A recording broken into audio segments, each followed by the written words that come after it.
she had no name, no voice, just a rusted chain around her neck and a patch of dirt beneath her trembling paws. Rain poured over the backyard of an abandoned house in Willow Bend, turning mud to ice and hope to silence. Dozens passed. No one stopped. Until Rachel, an ordinary girl with a worn-out backpack and a heart that still believed in second chances, stepped into the storm. What she found wasn't just a dog. It was a soul, half buried in sorrow, waiting for someone to say, "You matter." This is the story of Honey the Golden Retriever, who rose from filth and fear to become a healer, a companion, and a quiet miracle in a broken world. Willow Bend was drowning in the kind of rain that soaked through skin and bone, a ceaseless November drizzle that blurred the edges of everything it touched. The clouds hung low over Spruce Street, turning the cracked pavement into a slick mirror of gray, and the old houses along the road into silhouettes of forgotten time. It was in this weather, wet, cold, and clinging, that Rachel Porter chose to take a shortcut. She was not in a hurry. Rachel never moved fast unless books were involved. At 23, she lived alone in a small attic studio above Piper's Books, where she worked sorting donations and organizing poetry shelves. People in town called her gentle, a little odd, and kind enough to always return a smile, even if her own eyes rarely met yours. On that particular morning, with her boots muddy and the hem of her raincoat soaked, Rachel turned down the narrow alley at the end of Spruce Street, one hand gripping the handlebars of her squeaky old bicycle. The wind carried no sound but the rain, and yet something tugged at her attention. It wasn't a noise exactly, more like a presence, a silent weight that made her stop. She turned her head. At the very end of the alley, tucked behind an overgrown lilac bush in the yard of an abandoned house, was a shape. Rachel blinked through the curtain of rain. It moved. What she had first taken for a pile of debris slowly became clear fur, tangled and crusted with filth, wrapped around a fragile, unmoving form. A dog, barely. She stepped closer. Her breath caught. It was a golden retriever. Or had once been. The dog was lying on her side, her body coiled inward, as if trying to become invisible. Her golden coat had turned to a mottled brown matted with dirt and feces. Ribs jutted from her sides like forgotten scaffolding. She was tethered to a rotting wooden post with a rusted iron chain wound so tightly she couldn't even stretch her neck fully. Rachel froze, heart pounding. The rain picked up pattering on her hood. The dog didn't react, not with a bark, not a growl. Only her eyes moved. They were clouded, streaked with discharge, but still held something ancient and raw. Not fear, not anger, a plea, silent and desperate. Rachel stepped back, swallowed, then slowly approached. Crouching low to the muddy ground, her voice a trembling whisper. "Hey there." The dog didn't flinch. She didn't even blink. Only the slow flick of a waterlogged ear betrayed that she was still alive. The rain hadn't let up. If anything, it had thickened, becoming that bone-deep drizzle that soaked through layers of fabric and settled in your chest like a cough waiting to bloom. Rachel's breath came in little clouds of steam as she stood still in the backyard, staring at the chain. It took her several minutes to move, and even then it wasn't a decision, it was something more primal, the way your body reacts when it sees something wrong, and your heart hasn't caught up yet. The dog? No, Honey. The name came to her unbidden, remained silent, as if saving energy had become instinctual. The rain ran down her sides in dark rivulets, dripping from the clumps of fur tangled along her back. Rachel took off her raincoat and laid it gently over the dog's frame. "Just hold on," she murmured, crouching beside her again. Her fingers shook as she dialed a number she hadn't used in nearly a year. Pine Hollow Animal Rescue wasn't just the nearest clinic, it was the only place within 15 miles with emergency facilities for abandoned animals. But Rachel remembered something else too. They'd recently stopped accepting animals due to staff shortages and renovations. Still, she called. The line rang, and rang. A voice finally picked up, groggy but kind. Pine Hollow Rescue. This is Meredith. Meredith was in her late 50s, warm-voiced and perpetually tired, with thick glasses and an old blue cardigan that hung from her shoulders like a curtain. She'd worked there for years, a woman of unwavering ethics but stretched patience. Rachel remembered her from a school project years ago when she'd visited the shelter to write about animal adoption, and Meredith had stayed late just to show her the facilities. Meredith, Rachel said, her voice low. It's Rachel Porter. I found a dog. She's not going to make it if we wait. There was a pause on the other end, the sound of paper shifting and a pen clicking. Rachel. We're at capacity and she's chained to a post in someone's backyard. Rachel interrupted, glancing down at Honey, who had still not moved. She hasn't barked. She hasn't even blinked. I think she's been here for days, maybe longer. She's giving up. Meredith didn't reply for a long beat. Then, where Rachel rattled off the address and shoved the phone back into her pocket. She stood and looked at her bicycle, a red Schwinn cruiser from the 70s with one flat pedal and a front basket barely clinging to its frame. She knelt gently, unhooking the chain from the pole. The lock was old and loose, rust flaking beneath her fingers. With a tug, the entire collar came free from the rotting wood, and Honey didn't even resist as she slowly uncoiled her frail body.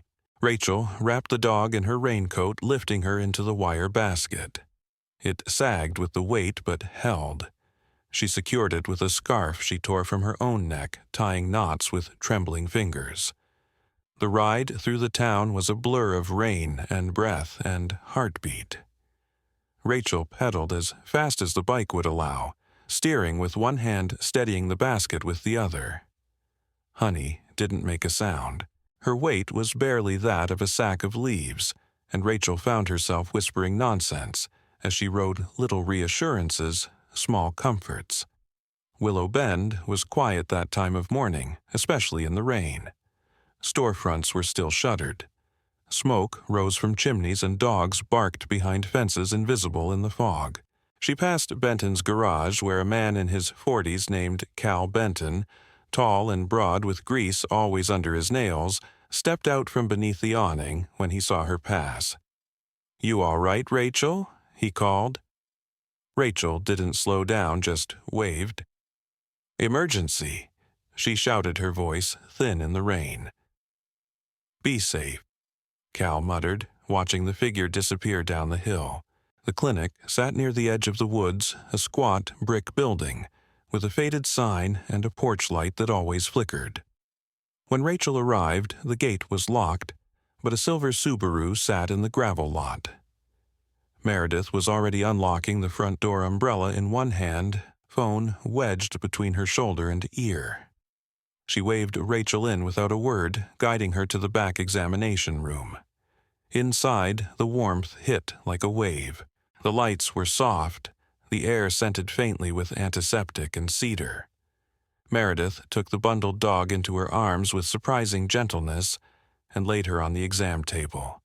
Her eyes narrowed. "Lord, have mercy." Rachel stepped back, arms crossed tight across her chest. She hasn't made a sound. Meredith nodded already, calling out instructions over her shoulder. "Tucker, get a blanket warmer. We need saline and antibiotics. Now." Tucker, a slim man in his early 30s with ginger hair and wire frame glasses, appeared from the hallway, half-buttoned lab coat flapping. His voice was low, professional, and calm, but his eyes widened when he saw the condition Honey was in. "How long do you think she was out there? Long enough?" Meredith said grimly. Rachel watched as they cleaned Honey's eyes, clipped away matted fur, and checked her vitals. She felt useless, like a ghost, standing in the corner. Eventually, Meredith turned to her and said, "You're staying." I assume Rachel nodded without hesitation. Then, help me hold her head, Meredith said. Let her smell someone steady. Rachel approached, fingers trembling again. She placed her hand gently on Honey's cheek. You're safe now, she whispered as much to herself as to the dog. You're not alone anymore. Honey didn't move, but her eyes, for the first time, closed slowly. Not from pain, from trust. The days that followed blurred into a quiet rhythm of soft lights, whispered words, and slow breaths. The rain hadn't lifted entirely, but its intensity had softened into a persistent drizzle, more like a lullaby than a warning. Inside the Pine Hollow Clinic, the world existed on a different clock. Honey had been moved to a small heated recovery kennel in the back wing room 4, which was usually reserved for post-surgical observation. The walls were painted a calming sage green, and a single window looked out toward the pine woods behind the building. The sound of wind rustling through the trees occasionally filtered in, reminding everyone inside that nature was still alive, even if the world had grown quiet for Honey. Dr. Evelyn Hart was the one who made the call to keep Honey under observation. In her early 40s, Dr. Hart had an angular build, shoulder-length auburn hair pulled into a practical twist, and eyes the color of late summer soil, sharp, discerning, but never unkind. She was known in Willow Bend as the vet who spoke little and listened much. After examining Honey's wounds, the pressure sores, the embedded collar scars, and signs of long-term malnutrition, she quietly updated the intake chart and instructed the staff that Honey was not to be moved without her express approval. She's malnourished, anemic, likely heartworm, positive and severely dehydrated, Dr. Hart told Meredith in her low, steady voice, but she's got fight in her. I can feel it. That same morning, Rachel returned. She had barely slept, having stayed up rereading her favorite book, Watership Down, and worrying that Honey wouldn't make it through the night. When Meredith unlocked the front door at 7:02 a.m., she wasn't surprised to find Rachel already sitting on the steps, soaked from the waist down but clutching a thermos and a small canvas bag. I brought her broth, Rachel said quietly, standing up and brushing off her knees. And a book. Meredith blinked. You know she can't read, right? Rachel smiled for the first time in days. No, but I can. And so began a new ritual. Every day, after her morning shift at the bookstore, Rachel would walk the 4 miles to Pine Hollow and sit beside Honey's kennel. She would read aloud for an hour, sometimes poetry, sometimes children's stories, often memoirs. Her voice was soft and even a steady current in the otherwise clinical silence of the recovery wing. She never reached into the kennel, never forced touch. But Honey, wrapped in her thermal blanket with an IV line nestled near her paw, listened. On day 3, Rachel brought a notebook. She sat cross-legged on the floor and began jotting down what she noticed: how Honey's ears sometimes twitched when Rachel turned a page, how her breathing slowed when Rachel read in lower tones, how her tail, once lifeless, now occasionally gave a weak thump against the blanket. It was subtle, like watching a glacier shift, but Rachel saw it. She felt it. By the end of the week, Rachel knew she had to name her. She waited until after a session of Charlotte's Web, her voice cracking slightly when she read the line about a warm, golden afternoon. She looked up at the dog's still body, met her eyes through the wire gate, and said it without ceremony. Honey. Your name is Honey. It wasn't just the coat, though she imagined that once it had shimmered like sunlight through amber. It was the softness beneath the weariness, the faint sweetness that lingered despite rot and pain, like something preserved deep within. A last flicker of light in a world that had tried to drown her. From then on, everyone called her Honey. The name made its way into the charts, the feeding schedules, and even the casual banter among staff. Meredith, once skeptical of naming rescues too early, started saying Honey's meds instead of room 4. Tucker began whistling softly when he walked past a habit he wasn't even aware of. It was Tucker who first noticed the change. He came in on day 6 to administer antibiotics and found Honey watching the door not with the blank stare she'd carried for days, but with quiet anticipation. Her head turned at the sound of footsteps. She didn't wag her tail, but she blinked. Deliberately. Slowly. She's waiting for someone, he muttered, writing the observation into her chart. Rachel arrived 20 minutes later. Honey turned her head. Rachel gasped. She didn't say anything for a moment, just dropped to her knees beside the kennel, tears welling without warning. "There you are," she whispered. "I knew you were still in there." That evening, Rachel stayed past visiting hours. Meredith pretended not to notice. She let her read The Velveteen Rabbit until well after dark. On Sunday morning, the clinic was quieter than usual. Fewer emergencies came in on weekends, and staff rotated on a skeleton schedule. Rachel used the opportunity to bring something new, a tiny portable speaker and a playlist of soft piano music. She placed it just outside Honey's kennel and let it play as she sketched in her notebook. Not dogs, not scenes of trauma, just light. She drew rays breaking through clouds, branches bending in the wind, candle flames flickering in old windows. And in the corner of one page she drew Honey, not as she was, but as she might be standing, whole, fur-brushed, eyes clear. That afternoon, a new volunteer walked in. Elena Barnes, a university student on break from veterinary school with curly black hair and thick glasses that magnified her already large eyes. She was bright, enthusiastic, and a little clumsy, always dropping her clipboard or forgetting where she set down the thermometer. But she had a way with small animals. Rabbits, kittens, things that needed gentleness. Elena knelt beside Honey's kennel and said, "Hello, sweetheart. You're famous here, you know." That Honey didn't move, but she didn't recoil either. Progress. The wind shifted in Willow Bend that morning.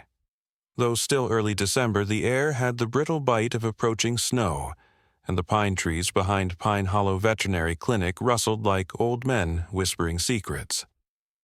Rachel arrived with her usual thermos, a worn copy of The Secret Garden, and her sketchbook tucked under one arm. She greeted Meredith with a soft morning, nodded at Tucker, and stepped into the back wing with the quiet familiarity of someone who had grown roots in the place. Honey was resting her head on the edge of her blanket ears, twitching ever so slightly at the sound of Rachel's voice. A slow blink. No tail wag today, but alert, present. Rachel sat cross-legged beside the kennel and began to read, but her thoughts drifted, tugged by someone she'd noticed for days now, but hadn't addressed. Walter Green sat in a folding chair on the porch outside the clinic every morning. Rain, wind, or chill never seemed to bother him. He was in his late 60s, tall and wiry, always wearing a weathered army green jacket with the sleeves rolled just past his elbows and an old cap pulled low over his silver hair. His beard was neatly trimmed but speckled with nicotine stains, and his eyes, a piercing gray, missed nothing but invited no one. He kept to himself, never entered the clinic, never spoke.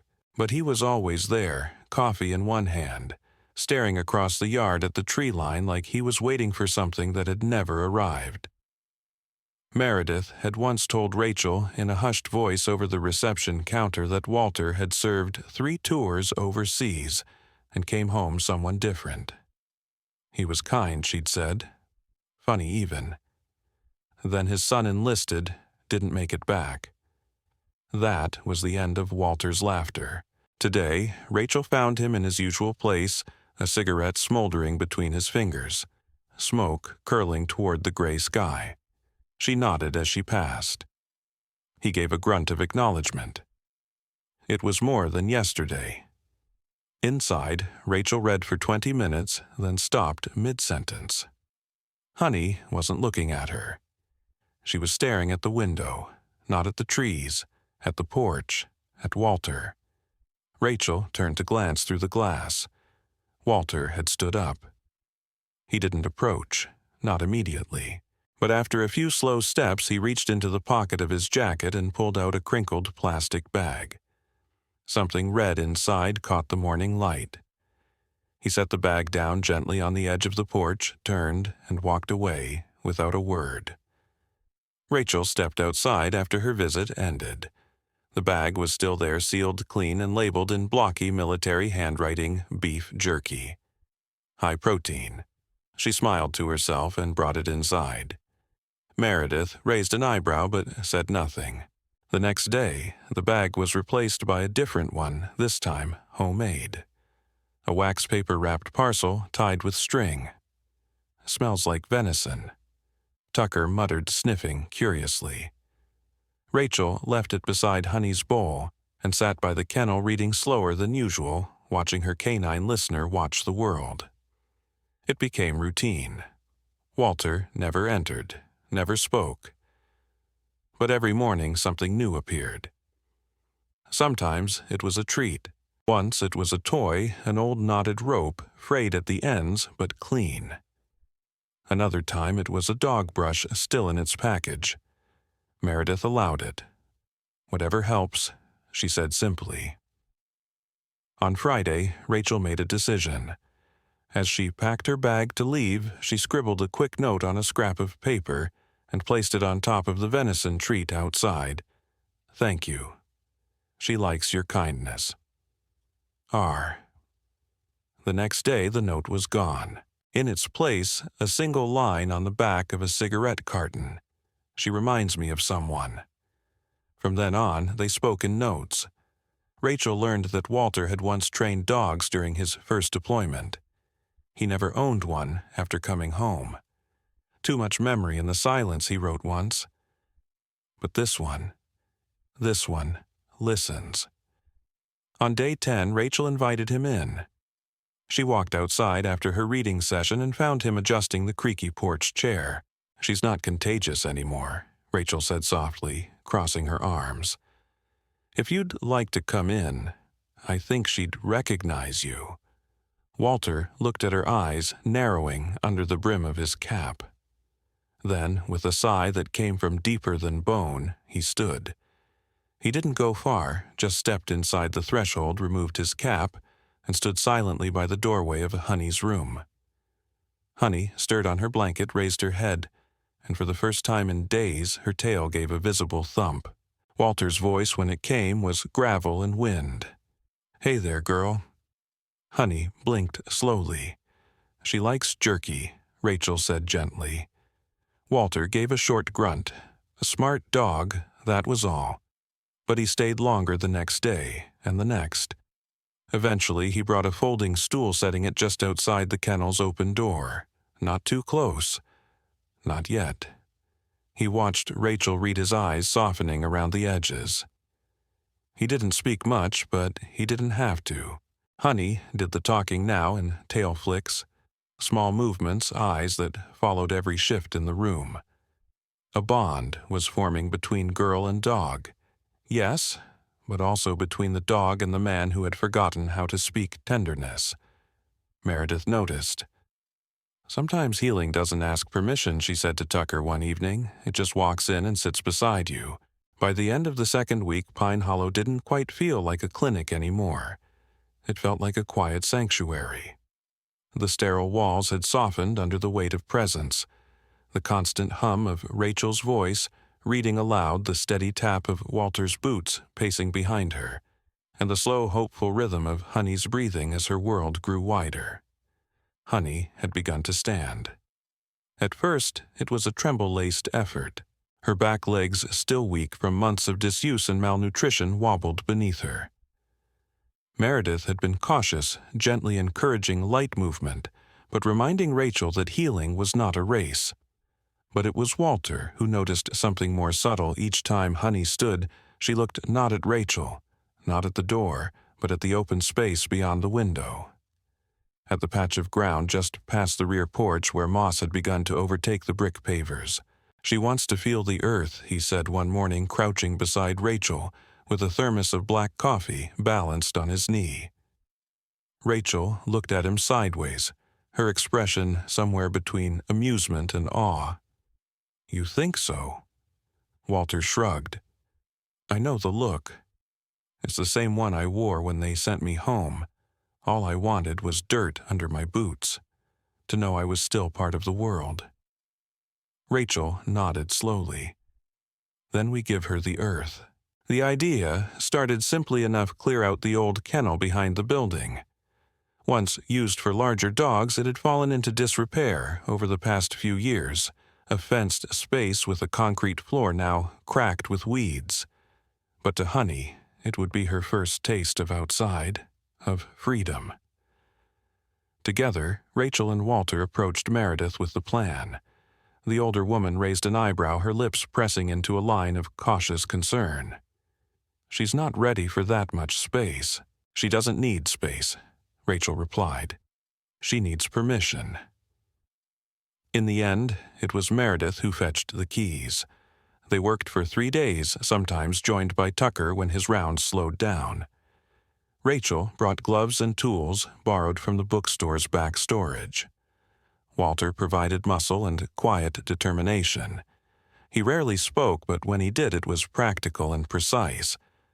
"This corner needs drainage," or "keep the rosemary near the fence, it repels bugs." They cleared out broken tiles, dug small patches of soil, planted soft grass seed in one corner, and lined another with stones and marigolds. Rachel painted an old wooden bench she found behind the garage, a gentle sky blue that reminded her of childhood mornings. Walter built a small wooden ramp from scrap lumber for Honey's still recovering legs. They named the space the Garden Run. Each afternoon they brought Honey out. Wrapped gently in a padded sling supported by Walter's steady arms, Honey would be placed on the ramp and given time. At first, she just lay in the sunlight, eyes squinting, nose twitching at the smell of pine and mulch. But on the 5th day, something changed. She took a step. Just one. Then another.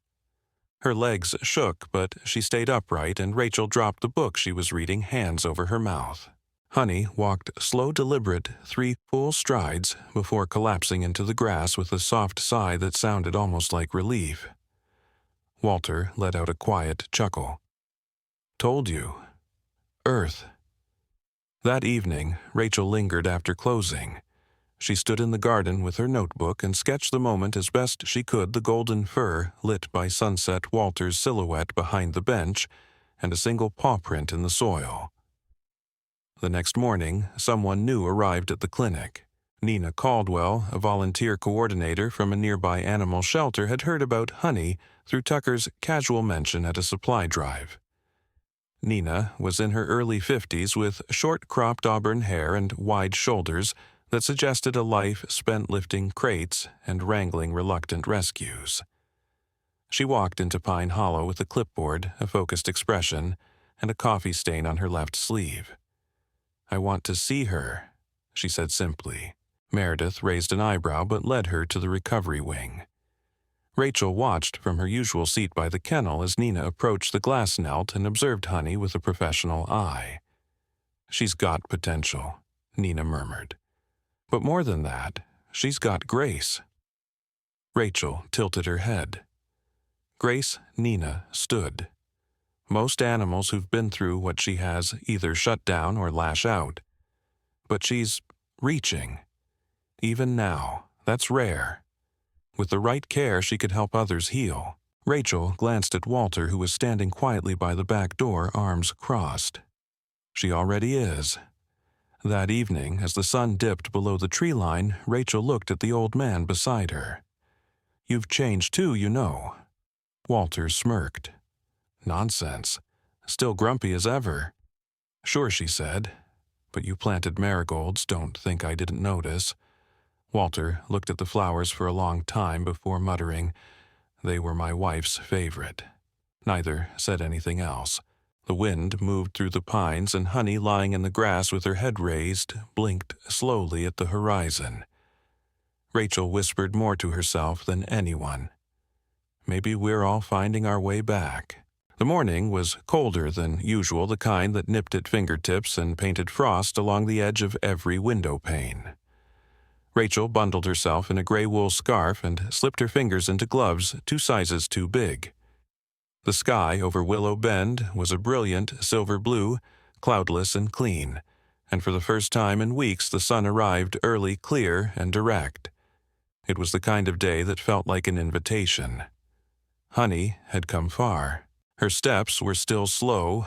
Her right hind leg occasionally trembled with the effort, but she could walk. Not just stand, not just shuffle. Walk. Her coat, once matted and dulled by months of neglect, had begun to grow back in patches of warm honey gold. Her eyes, still rimmed with faint scar tissue, held a new kind of light, one that paid attention to color and sound. Dr. Evelyn Hart had signed off on the next step just 2 days prior. No more than an hour, she warned. Keep her on the lead at all times, and if she shows any signs of stress, ears, back tail, tucked, panting, bring her home. Rachel nodded like a student being handed a fragile heirloom. Walter insisted on coming along. He didn't say so directly. He just showed up that morning at the clinic holding a thermos and wearing a coat he hadn't worn in years, deep brown military cut with a slightly torn shoulder and patches that had once meant something. "You'll need help lifting her in," he said. Rachel smiled. "You don't have to come." "I know," he replied. "That's why I'm here, the three of them." Rachel, Walter, and Honey walked slowly toward the small park at the center of town. Willow Bend Park wasn't large. It was a circular patch of green, surrounded by worn brick paths, and flanked by a tiny gazebo and 2 playground swings that squeaked when the wind caught them right. There were dogwood trees lining the fence, and one old oak in the center under which a wooden bench waited like an old friend. They arrived just after 10, and only a few people lingered in the park, an older couple walking their terrier, 2 kids throwing a frisbee. Rachel and Walter stayed near the edges, letting Honey take it in. At first, she hesitated. Her paws froze at the boundary where the sidewalk turned to grass. She looked up at Rachel, then Walter, then back toward the street. But after a minute, she stepped forward, slow, careful, deliberate. Her nose went down, catching the scents of the world. Pine needles melting, frost-dry leaves. Rachel lowered herself onto the bench and let the leash slacken. Honey sniffed the grass, took a few more steps, and then paused. A breeze caught her ear. She looked up, and for the first time since that rusted backyard on Spruce Street, she wagged her tail. Walter coughed softly, looking away. "Something in my throat," he muttered. Rachel didn't press. She was already pulling her phone from her coat pocket. She didn't plan on recording anything, but something inside her said, "This is worth remembering." She held the phone low, discreetly angled at Honey as she sniffed the base of a tree, turned in a circle, and miracle of miracles rolled over onto her side with a slow, groaning, stretched belly exposed to the sun. A laugh bubbled up from Rachel's chest. She hadn't laughed like that in months. She uploaded the video later that afternoon with no caption, just a small heart emoji, and the name Honey. She didn't think much of it, but by the next morning it had 3,000 views, then 12,000, then 40,000. By the end of the week, the number had crossed 300,000. Rachel's inbox was filled with messages, some from people wanting to donate to the clinic, others just thanking her. A retired nurse from Ohio wrote, "This made me believe in people again." A mother from Vermont sent a photo of her son watching the video over and over, hand pressed to the screen. "He's nonverbal," she wrote. But when Honey rolled over, he smiled. First time in months. Walter read the messages over Rachel's shoulder one afternoon and grunted. "She's famous now." Rachel smiled. "I didn't mean for it to happen. No one ever does," he replied. "But maybe that's how the right kind of fame starts." The clinic soon received an invitation from a local morning show. Then a regional animal rescue newsletter picked up the story. Soon after, a journalist named Laura Chen, with dark almond eyes and a gentle documentary voice, visited Pine Hollow. She was in her mid-30s, calm but observant, the kind of person who listened without needing to fill silence. She interviewed Rachel and Walter under the gazebo and filmed Honey walking through the garden they had built. "You're not just rescuing her," Laura said at the end of the interview. "You're rebuilding something much bigger." Rachel looked over at Honey, who was sitting upright now, watching a butterfly trace the sky. "She's not mine," Rachel said softly, "but she's shown me who I could be." That night, Rachel couldn't sleep. She lay in bed, scrolling through the comments, watching as people from across the country responded with stories of their own rescue animals, their own healing. She thought about what it meant to go viral, to become a symbol for something bigger than yourself. She didn't want fame, but she did want to share what Honey had taught her, that broken things still hold light. That quiet love could rebuild louder than any trauma. She got up, opened her laptop, and began drafting a blog. "Honey's Path," she typed in the header. First post. Her first step beyond the door. The community hall sat at the northern edge of Willow Bend, behind the post office, and across from a shuttered movie theater that still bore a cracked marquee from 1998. It had been built by veterans in the early 60s, and the plaque beside the door still gleamed with names few remembered, though they once commanded silence. The place smelled faintly of wood polish and coffee grounds, and the old radiator in the corner knocked like it still had something left to say. Walter Green stood on the threshold, staring at the door for a full minute before pushing it open. He wore pressed jacket boots, polished but scuffed at the toes, and a knit beanie pulled low against the wind. At his side, tethered loosely by a hand-wrapped lead, walked Honey Golden, furred Regal Quiet. Inside, a dozen men sat in a circle. Most were over 50, their hair either white or gone altogether, broad shoulders now slouched with memory, hands calloused from lifetimes of work and war. At the center stood Travis Lowell, the group facilitator, a lean man in his early 40s with sleeves always rolled up and a voice that never rose above casual conversation. Travis had sandy hair, deep-set eyes, and a permanent crease between his brows that made him look like he was always listening. When Walter entered, no one clapped. No one stood, but a silence settled, the kind that carried weight, the kind that said finally. He nodded to Travis and took a seat near the edge. Honey lay at his feet, her tail gently tapping once against the floor before curling close to her flank. She didn't fidget, she didn't scan the room. She simply existed with ease, as though she belonged there, and by extension so did Walter. No one asked him to speak that first day. Instead, Mark Jensen, a heavy-set man with sunburnt skin and a thick New England accent, told a story about his nightmares. How he didn't talk about them with his wife because she looks at me like I'm someone she doesn't recognize. Another man, Terry Quinn, short and wiry with a wedding band he never took off, said nothing for most of the session but reached down at one point and touched Honey's back. She responded by nudging her head beneath his hand. "She's real calm," Terry said, breaking his silence.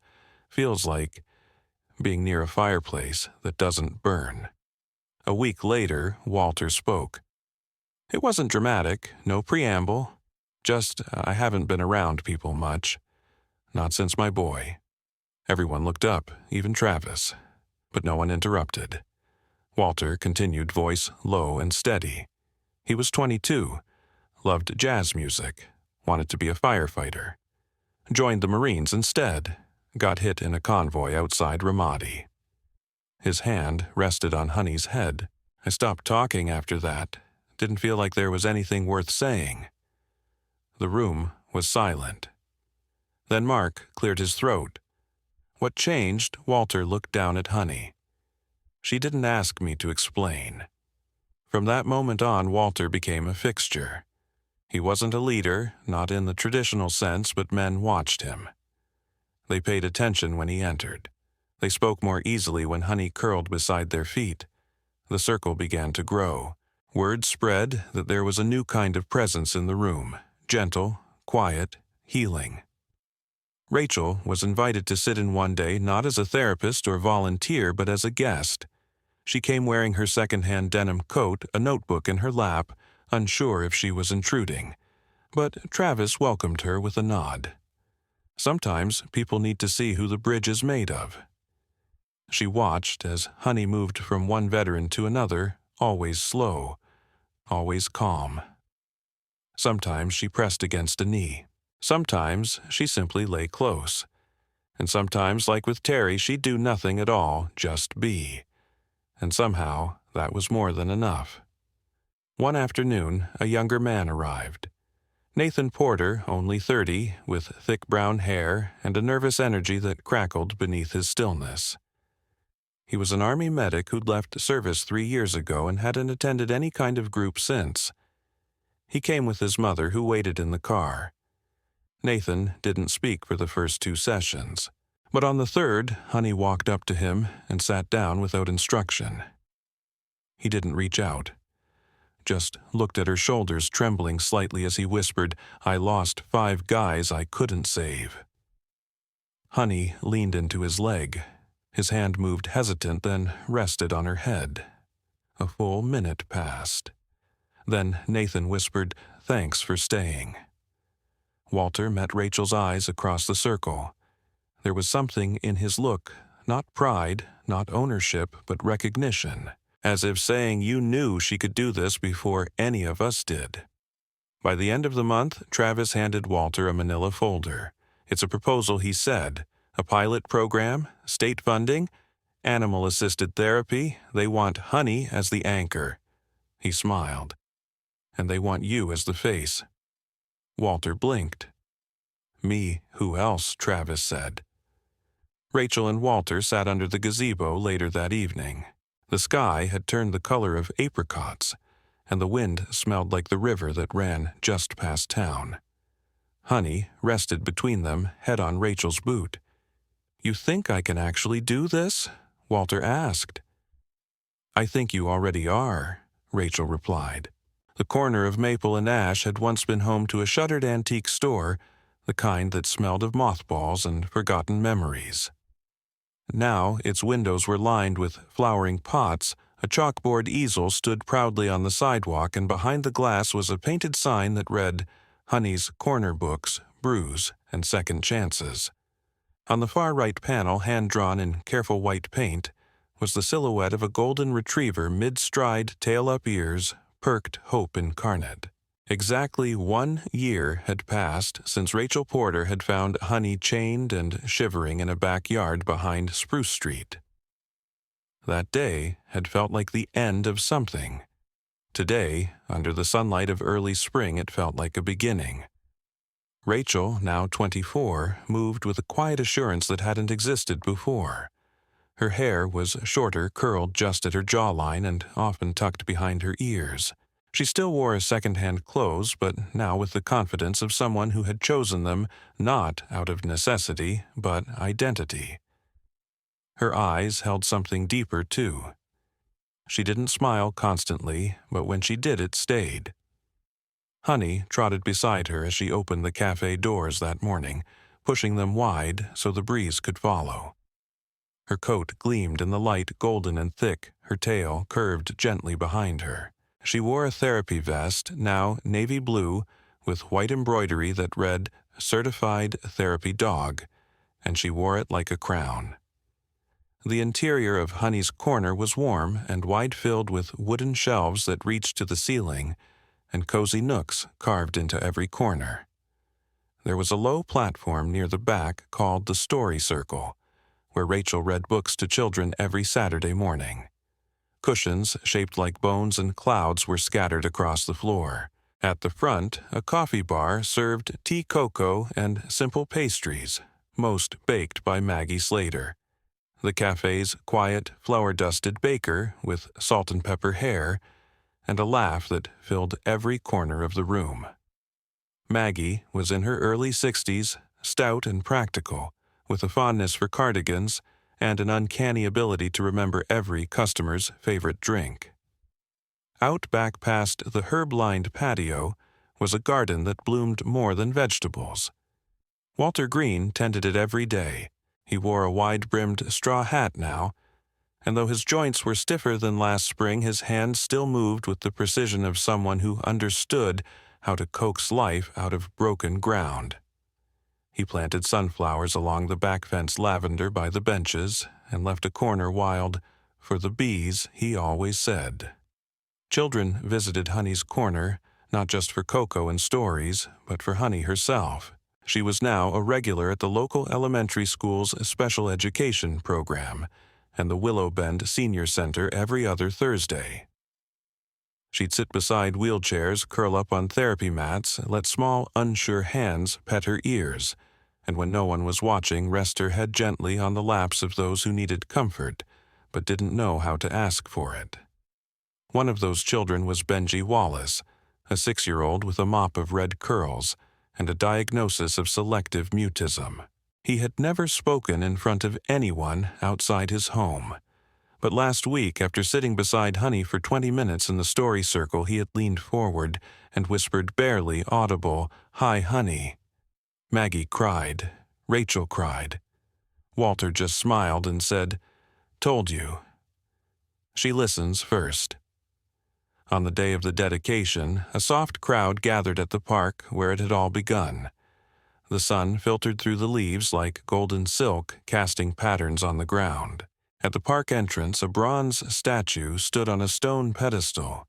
Honey, in a seated pose, one paw slightly raised, eyes gazing outward as if into a better world. Children ran circles around her, laughing. Some stopped to gently touch her ear, just as they did with the real Honey. Mayor Caldwell gave a short speech. A practical woman in her 50s with sensible shoes and a fondness for local history, she spoke not from a podium, but from the grass microphone in hand. "This statue is not just for a dog," she said. "It's for every broken thing that dared to become whole. For every quiet person who chose to act. For every man who learned to speak again, and every child who found the courage to say hello." Rachel stood nearby, one hand resting on Honey's collar.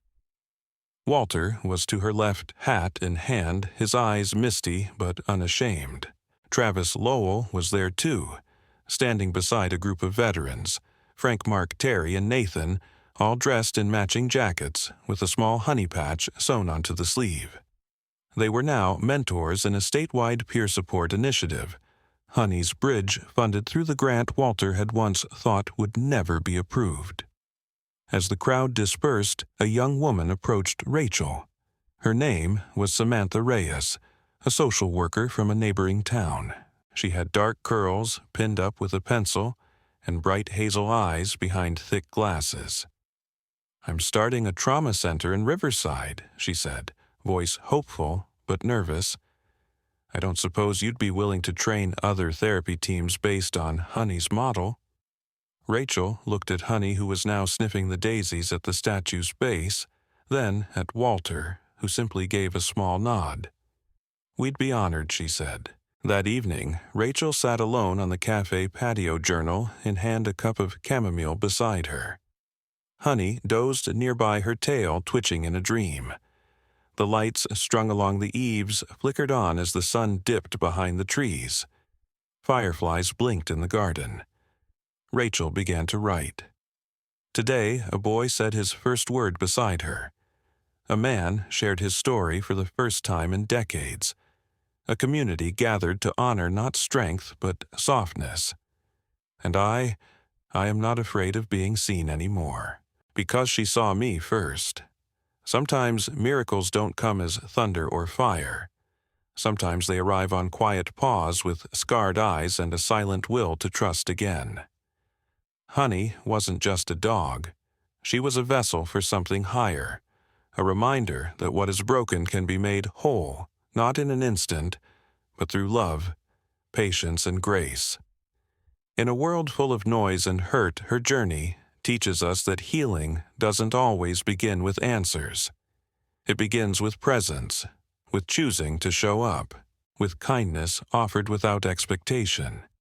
And behind every act of redemption there is the hand of something divine, soft, unseen, but steady. Maybe God sends his angels not only with wings, but with fur and eyes that reflect our pain so they can walk us back into light. Honey's life was a chain turned into a bridge, and that is no accident. If this story touched your heart, share it with someone who needs hope.